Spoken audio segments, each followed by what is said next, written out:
tout ce qui pourrait être exprimé ce soir aura une possibilité importante de ce que j'appelle, et c'est pas moi qui ai inventé le terme, hein, c'est un terme très connu, une dissonance cognitive. Dissonance cognitive, ça veut dire que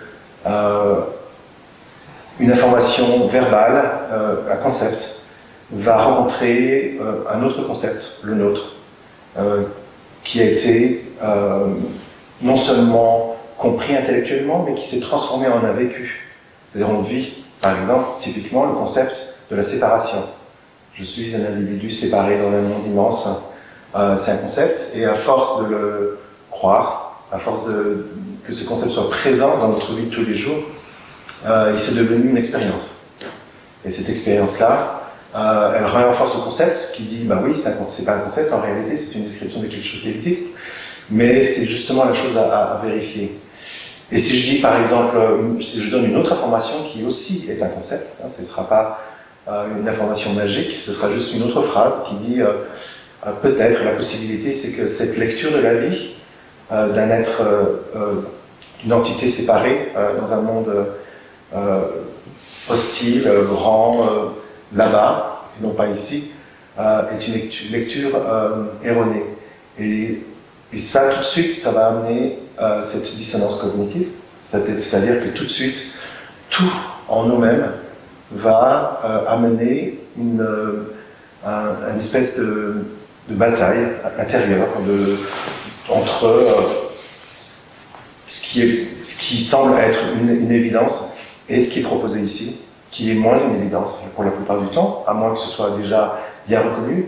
Et cette bataille va en fait énormément diluer le message, diluer l'information, et ça va être réellement l'écran de fumée qui va cacher la simplicité et la force du message, tout simplement. En fait. Donc en permanence, si un concept qui va être exprimé ici vous dérange profondément, la première chose qu'on peut faire, c'est que vous l'exprimiez, en fait. Donc vous me dites maintenant, c'est pas mon expérience, et puis on va regarder si c'est une réalité.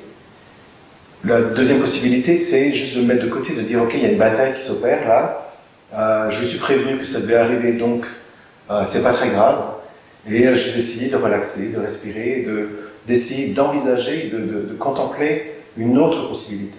C'est toujours ça, au final, c'est pas des années de yoga ou un chemin ardu, difficile, petit bout par petit bout, qui va amener à quoi que ce soit.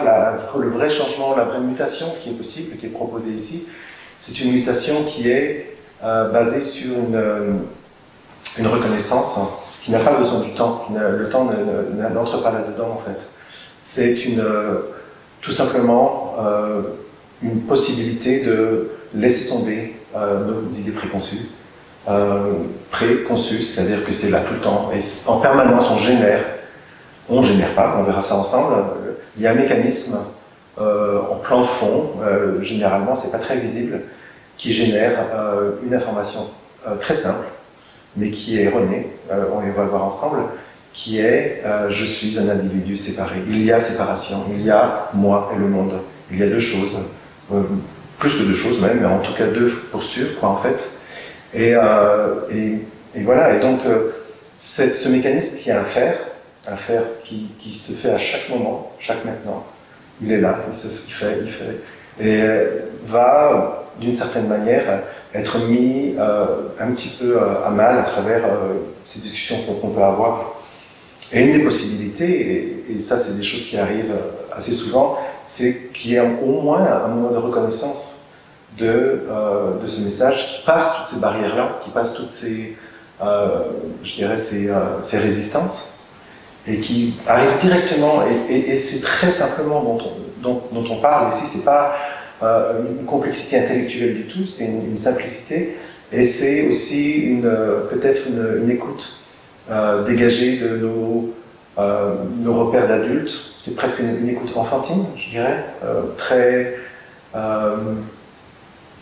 basée sur nos peut-être la mémoire de notre vie, de notre enfance, et peut-être basée sur aussi d'autres moments comme ça, des moments très simples dans la vie, qui nous ont révélé cet aspect de la vie qui n'était pas séparé, qui n'était pas fragmenté en petits morceaux. Hein. C'est ça l'idée.